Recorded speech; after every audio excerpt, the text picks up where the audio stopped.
I've been seeing a man in my backyard for the past 2 nights. By Opinionson. To start, I need to give some background. I'm a male who lives in a relatively nice neighborhood. It's your average small town, run-of-the-mill suburbs area with not a lot of people. I'm a college kid who's home on break while my parents have gone away, which doesn't help at all. I have a 2-story house. I do not have a gun, nor do I have any real weapons other than kitchen knives. I am not on any medication, and I have no record of schizophrenia or any other mental illness. I barely have any relationship with my neighbors, most of whom are elderly, and the rest I have minimal contact with. I do not have any people in my neighborhood, that I know of, who have reasons to attack or harm me. Now, let's get into what's been happening. About 2 nights ago, I woke up very late in the night and went to the bathroom to go take a shit. Now, my 2nd-story bathroom has a window that can see the entirety of my backyard. Directly behind it is a cul-de-sac which you can see directly into. There is a group of trees and a pile of rocks and mulch that divides it. Usually I can see everything from my back room without turning anything on, because light from my neighbor's house dimly lights the room. As I'm using the toilet, I look outside and I notice there's a car parked directly facing my house in the cul-de-sac. Now, if you have ever seen a cul-de-sac before, you would know that when you park, you always either park next to the curves of the sac or the side of the street. This car was directly facing the curve behind my house. I thought this was extremely strange considering whoever parked must have been there to visit someone, but if that were the case, why wouldn't they park in one of the driveways? The people who lived behind me were both elderly, so they didn't have some big block party I didn't know about, and even then only an idiot would park like that.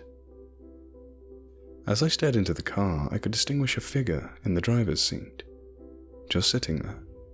Since the lights were not on in my bathroom, whoever was in the car probably couldn't see me through the window. At this point, I was determined to see just who the fuck was in there, so I went downstairs, got my binoculars from my dad's closet, and went back to my bathroom to see who was there. Take in mind this is 3 in the fucking morning. What person would just be sitting there in their car in the middle of winter? As I go into my bathroom, I look outside to find nothing. The car had since left. I thought it was a relief, seeing as I probably was just freaking out over nothing, and the person was just leaving whoever they were visiting. But then again, what are the odds that the moment I would notice the car, that's the moment the person leaves? I finally calmed myself down and went back to sleep. The next day, a mix of boredom and paranoia got the better of me. I decided it was time for some investigation. I go to my backyard cul-de-sac to see if there was any trace of the person who was there last night. Nothing. I go to my neighbors to see if they had anyone over the other night. Maybe it would clarify just why the fuck somebody would be parked there. I asked both the owners of the 2 houses on the curves of the cul-de-sac, all of whom said they did not have any visitors. I asked for their numbers and I left. This was when my paranoia really started to kick in. This was fucked up. I had no clue whether the person was coming back later, and I can't call the police as they won't respond to a complaint that isn't even valid. I decided to wait until later to see if the person came back. I spent that night talking with my college friends about it over the video chat, all of whom thought I was either making it up or freaking out over nothing. I sign off and watch Netflix until it's pretty late. The entire time I just kept thinking about looking out of my window to check. But since my friends had told me I was worrying about nothing, and also since I'm a bit of a coward, I just never checked it. Finally the clock ticked 3:24 AM, the exact time I woke up the night before. I thought, fuck it, might as well check to be sure. This is where I absolutely shit myself. The exact same car was parked, and there was a man in a black hoodie and a ski mask standing right next to it, just staring at my house. I immediately ran to get my phone and dialed my neighbors, none of which answered. I ran back to the window only to see he was standing in my fucking backyard. This was no longer a burglary attempt, because if he was, he would be looking through my lower windows trying to break in. This had to be some sort of stalker.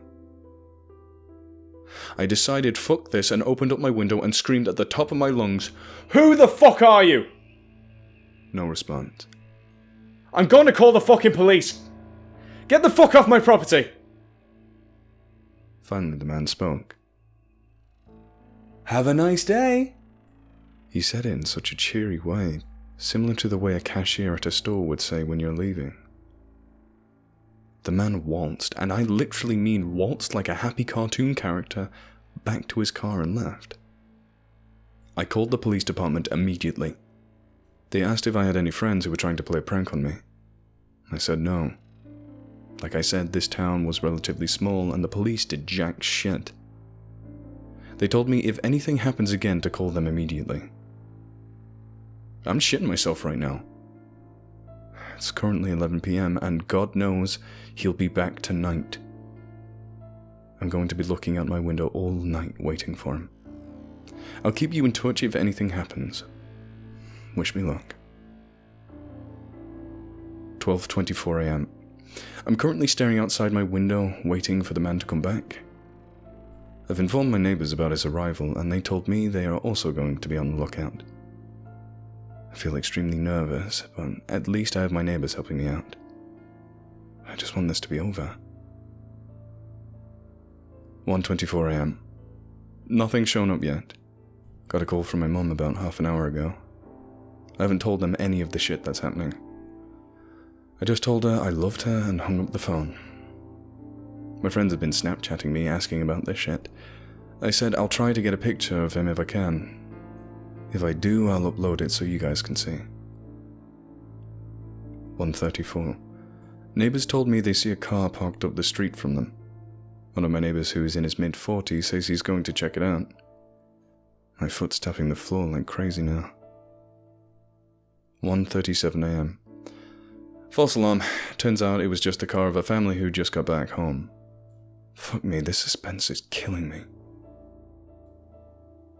1:48. One of my neighbors says he's going to sleep. This isn't good. I just hope the rest of them hold out for me until the rest of the night. I don't know if I'm going to fall asleep at all. I've already chugged 2 cups of coffee and I'm as alert as possible. 2:11 AM. I was looking out my window when I heard something in the bushes of my backyard. I couldn't tell whether it was the guy, the wind, or some animal, so I turned on the light in my backyard and saw nothing. I think the paranoia is getting to me. 2:17 AM. Alright, it's official, I'm losing my shit. I heard something crash in my kitchen and I ran downstairs to see what was happening. Some pan had fallen over from the shelf. Nothing notable, but it scared the absolute shit out of me. I went back upstairs and started looking out the window again. At one of the streets right off my backyard, which is 200 yards away, through the trees I saw a car at a corner, flashing its brights repeatedly, and then making a right, driving away from the street leading to my house. The fuck is going on? This motherfucker taunting me. 2:32 AM. Alright, user JoeNid1 has freaked me the fuck out. I'm out of there. I'm bringing my laptop and my wallet and my phone with me and staying in my neighbor's house. I'm not staying here another second after reading that, man. Fuck that. 2:40 AM. I am currently at my neighbor's house staring into the backyard of the cul-de-sac.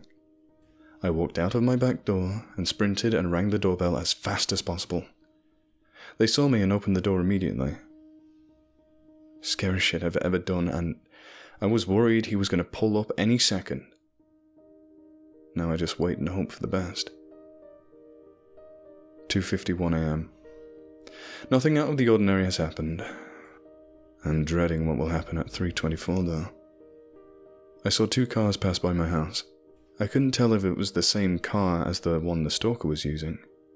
At the same time, I can't tell if it was the same car passing by both ways. The guy's playing tricks on my mind. I'm ready to dial 911 at any second now. I called my parents and told them what's happening. They said they'll be on their way home tomorrow.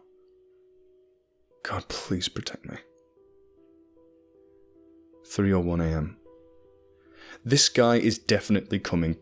A car came up the street on the cul-de-sac and started flashing its high beams again and left. He's trying to fuck with my mind. Thank God I left the house, because the direction he's going is definitely coming back around to my house. Fuck, I'm scared, and I'm not even in my house anymore. The moment I even see him outside his car, I'm calling the police. 3:11 a.m. My neighbor and I have both agreed we're going to leave the house and drive to the police station as soon as we see him park near my house. My heart's racing. I can't believe I was just waiting in my house alone for the past couple of hours. What the fuck was I thinking? 3:20 a.m. Still nothing yet. Even if he doesn't come, I sure as hell am not going back. I'm not even sure if I'll stay here. This is the scariest shit that has ever happened to me. Holy fuck. 3:25 a.m. Someone has parked in my fucking driveway. I'm getting the fuck out of here. I'll try to update you guys on mobile or later if they arrest the guy, but I'm leaving for now. Thank you all for the support. And thanks, Joe Nidwan. You may have saved my life. Edit. 1:15 p.m. 2nd of the 19th, 17. For those who are concerned, I am alive. I went to the police station and I've been questioned, and they're working on finding the guy. They haven't found him yet, unfortunately. I went to a hotel, got some sleep, and I just woke up. I'll write more about this in a new post, but right now, I'm just taking some time to sort this out. Thanks again for all your support, guys.